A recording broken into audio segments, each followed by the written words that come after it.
আসসালামু আলাইকুম। Dream cooking থিয়েটারে স্বাগত। আজকের পর্বে আপনাদের সাথে পাকা আমের ইউনিক একটি ডেজার্ট রেসিপি শেয়ার করেছি। আর এই পাকা আমের সময়টাতে যদি পাকা আম দিয়ে ডেজার্টই তৈরি না করি তাহলে কেমন করে হয়। তাই আপনাদের সাথে খুব ইউনিক একটি সহজ ডেজার্ট রেসিপি নিয়ে হাজির হয়েছি। আশা করছি আমার এই সহজ ইউনিক ডেজার্টটা আপনাদের ভালো লাগবে। চলেন তাহলে দেখি কিভাবে ডেজার্টটা তৈরি করেছি। প্রথমেই একটা প্যানের মধ্যে 1.5 কাপ পরিমাণে দুধ নিয়ে নিয়েছি, আর দুধটা কিন্তু নর্মাল টেম্পারেচারে রয়েছে। দুধটাকে আমি আগেই জাল করে ঠান্ডা করে নিয়েছি।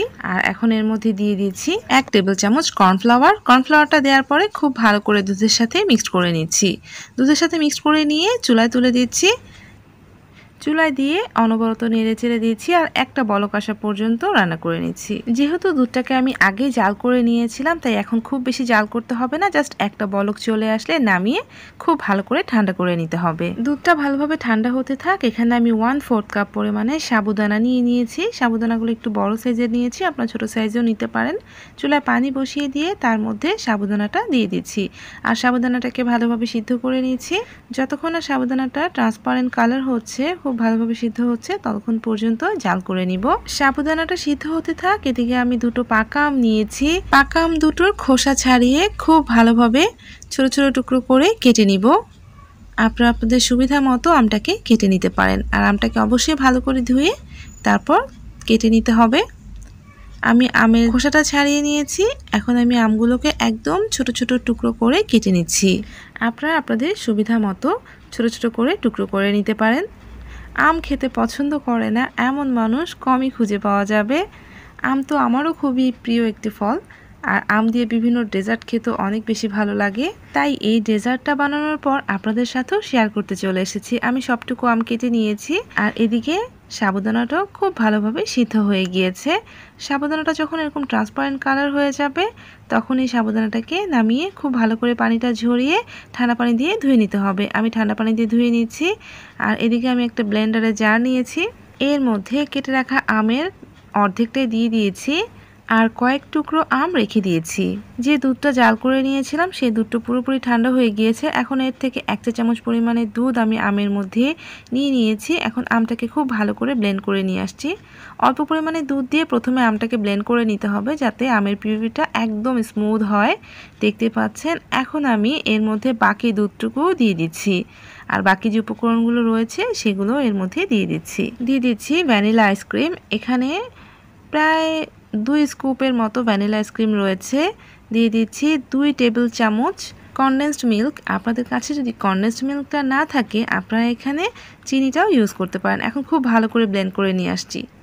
খুব ভালো করে ব্লেন্ড করে নিয়ে এসেছি। দেখেন এটা কিন্তু অনেকটা ঘন একটা পিউরি হবে। আপনাদের কাছে যদি বেশি ঘন মনে হয় তাহলে আপনারা এখানে একটু এক্সট্রা দুধ বা পানি অ্যাড করে নিতে পারেন, তবে পিউরিটা ঘন হতে হবে।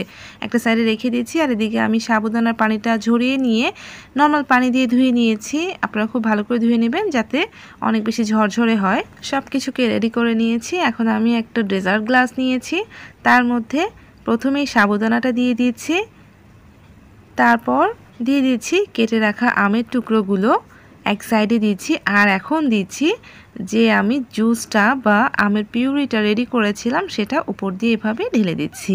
আবারও একটা গ্লাস আপনাদেরকে সার্ভ করে দেখাচ্ছি। এদিকে আমি প্রথমে আমের টুকরোগুলো দিয়ে দিয়েছি, তারপর এর মধ্যে আমি আমের দারুণ মজার জুসটা দিয়ে দিচ্ছি।